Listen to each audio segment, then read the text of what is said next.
देशभक्ति एक ऐसा एहसास जिससे दुनिया का कोई भी आम इंसान अछूता नहीं रह सकता है। यही कारण है कि लोग इस शब्द से जुड़ी हर चीज को एक अलग सम्मान और भावना से जोड़ कर देखते हैं। फिर वो चाहे कोई दिन हो, प्रतीक हो, गीत हो या फिर कोई फिल्म, लोगों का प्यार और सम्मान इन सभी चीजों को बराबर मिलता है। हिंदी सिनेमा में समय समय पर लोगों की इसी सोच को देखते हुए कई देशभक्ति आधारित फिल्मों का निर्माण किया गया, जिनमें से कई फिल्मों को बॉलीवुड की कल्ट फिल्मों में गिना जाता है। आज के इस एपिसोड में नारद टीवी की सीरीज फिल्मी किस्से में हम फिल्म तिरंगा के बारे में बात करने वाले हैं, जो हिंदी सिनेमा की देशभक्ति फिल्मों में अपना अलग स्थान रखती है। गुजराती सिनेमा में 18 सुपरहिट फिल्में बनाने के बाद निर्देशक मेहुल कुमार ने बॉलीवुड का रुख किया और मरते दम तक के अलावा जंगबाज नाम से 2 फिल्मों का निर्माण किया। अपने करियर में लगातार सफलता प्राप्त करने वाले मेहुल कुमार बॉलीवुड में भी यह सिलसिला बरकरार रखना चाहते थे और इसलिए उन्होंने देशभक्ति जैसे हिट प्लॉट पर आधारित अपनी नई फिल्म तिरंगा का निर्माण शुरू कर दिया।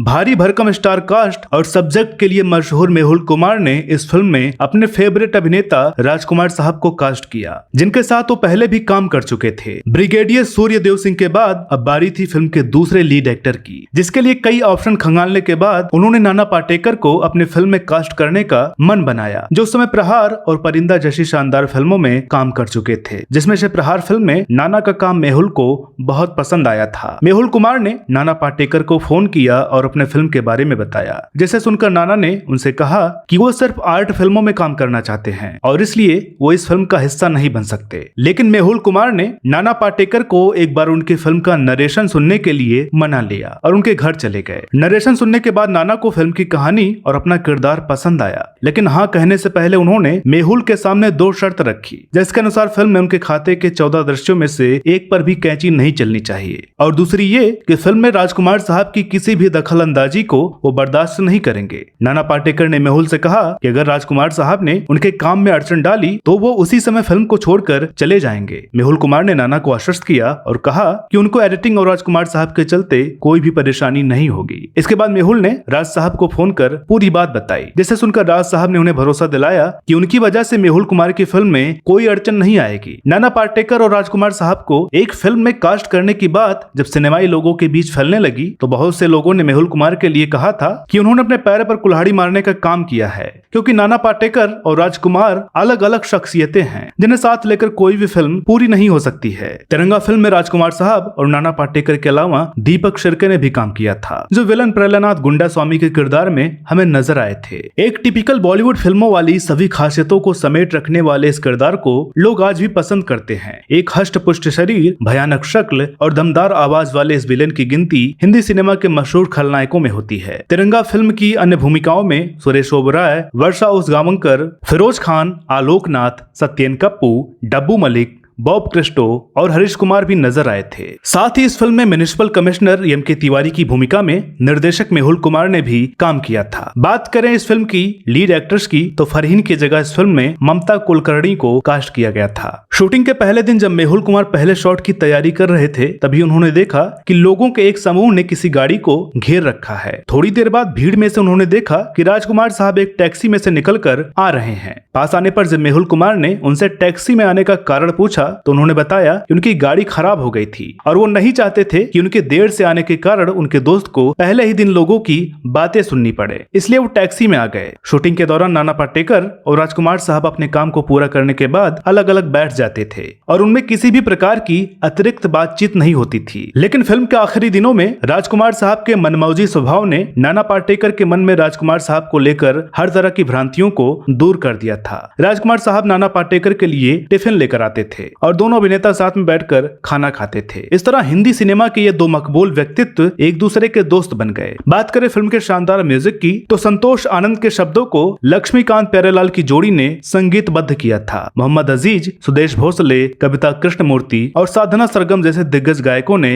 इन गानों को अपनी आवाज दी थी। 29 जनवरी 1993 को फिल्म इंडस्ट्री के लगभग सभी लोगों की आशाओं के विपरीत यह फिल्म 6 महीनों में बनकर रिलीज हो गई, जहाँ राजकुमार साहब और नाना पाटेकर की जोड़ी को दर्शकों ने बेशुमार प्यार दिया था। लेकिन उसी दौरान मुंबई पर आतंकवादियों का साया भी मंडरा रहा था। 12 मार्च 1993 के दिन मुंबई की 13 अलग अलग जगहों पर बम ब्लास्ट हुए, जिनमें से एक दादर में स्थित प्लाजा स्टूडियो भी था, जहां लगभग 881 लोग तिरंगा फिल्म देख रहे थे। इन 881 लोगों में से 10 लोगों का निधन हो गया था, तो वहीं 35 लोग घायल हो गए थे। 14 मार्च 1993 को इस घटना के मुख्य आरोपी असगर मुकादम और शाहनवाज कुरैशी को गिरफ्तार कर लिया गया और साल 2007 में इन्हें फांसी दे दी गई थी। साल 2004 में 1993 बम ब्लास्ट पर बनी अनुराग कश्यप की फिल्म ब्लैक फ्राइडे में इस घटना का जिक्र किया गया था, जिसमें नवाजुद्दीन सिद्दीकी ने असगर का किरदार निभाया था। सभी मुश्किलों के बावजूद इस फिल्म ने उस साल रिलीज हुई बाजीगर सहित कई फिल्मों को टक्कर देते हुए 12 करोड़ रुपए का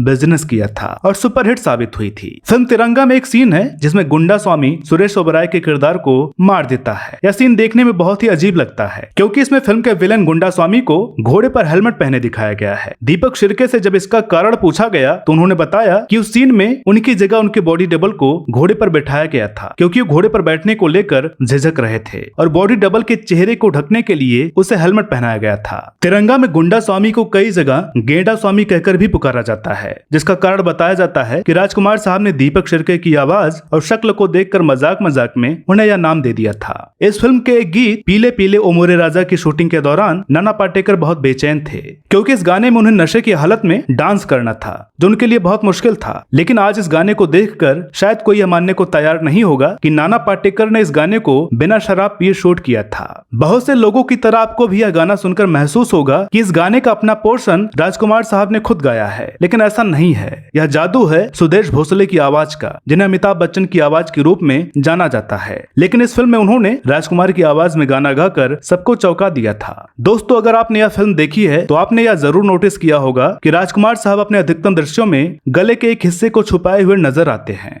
दरअसल वो उस समय थ्रोट कैंसर से जूझ रहे थे, जो फिल्म के दौरान साफ नजर आने लगा था और इसलिए वो फिल्म में उसे ढककर रखते थे। इसी थ्रोट कैंसर के कारण साल 1995 में इस महान अभिनेता का निधन हो गया था और साथ ही मेहुल कुमार और राजकुमार साहब की हिट जोड़ी टूट गई थी। राजकुमार साहब के निधन के बाद मेहुल कुमार ने नाना पाटेकर के साथ अपनी सफलता को जारी रखा और फिल्म क्रांतिवीर बनाई, जिसके लिए नाना पाटेकर को बेस्ट एक्टर का नेशनल अवार्ड दिया गया था। इस जोड़ी की सक्सेस को देखते हुए उस समय अपने बुरे दौर से गुजर रहे अमिताभ बच्चन ने मेहुल कुमार के साथ मृत्युदाता में काम किया, लेकिन यह फिल्म फ्लॉप साबित हुई और फिर अमिताभ बच्चन के साथ फिल्म कोहराम की नाकामयाबी मेहुल कुमार के शानदार करियर को ढलान पर ले आई थी, जिसके बाद इन्होंने अपने करियर में सिर्फ 3 फिल्मों पर काम किया है, लेकिन कोई भी फिल्म इनको फिर से बॉलीवुड में स्थापित नहीं कर पाई। तो दोस्तों, उम्मीद करते हैं कि आज का यह एपिसोड आपको पसंद आया होगा। वीडियो अगर अच्छी लगी हो तो प्लीज इसे लाइक करें, शेयर करें, चैनल पर नए हो तो प्लीज इसे सब्सक्राइब जरूर करें। साथ ही साथ आप हमारे नए चैनल नारदवाड़ी को भी जरूर सब्सक्राइब करें। तो मिलते हैं अगले वीडियो में एक और नई कहानी के साथ, तब तक के लिए नमस्कार।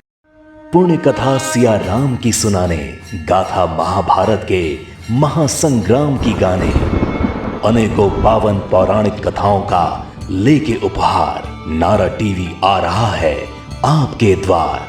नारद टीवी प्रस्तुत करता है नारद वाणी, सनातन धर्म की अनेकों अद्भुत गाथाओं और जानकारियों से भरपूर अनूठा मंच। तो अभी सब्सक्राइब करें नारद वाणी YouTube चैनल को।